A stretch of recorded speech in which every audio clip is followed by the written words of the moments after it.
Hello friends, welcome back to my channel Sona art and lifestyle. Ganpati Bappa Morya, मंगल मूर्ति मोरया। तो guys, आज मैं आपके साथ एक छोटा सा व्लॉग शेयर कर रही हूँ। इस वीडियो को मैंने 2 पार्ट में डिवाइड किया है। ये दूसरा पार्ट है।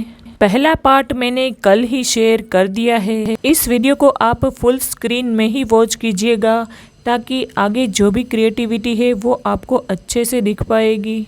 गुजरात राजकोट हमारे यहाँ घर के नज़दीक ही हर साल गणेश चतुर्थी पर गणपति बप्पा का आगमन होता है। गणेश जी की प्रतिमा को विशेष रूप से निर्मित और खूबसूरती से सजाए गए पंडालों में स्थापित किया जाता है। यहाँ 10 दिन तक सांस्कृतिक कार्यक्रम और प्रतियोगिता होती है। तो इसमें आरती थाली डेकोरेशन कंपटीशन में मैंने पार्ट लिया था। इस कंपटीशन में 100 से ज़्यादा लोगों ने बहुत ही प्यारी प्यारी आरती थाली डेकोरेट की थी। इसमें मैं फर्स्ट रैंक से विनर हुई थी। आगे इस वीडियो में मैं आपसे आरती थाली डेकोरेशन आइडिया शेयर कर रही हूँ ताकि आप कभी कंपटीशन में पार्ट ले तो हेल्पफुल हो सकता है।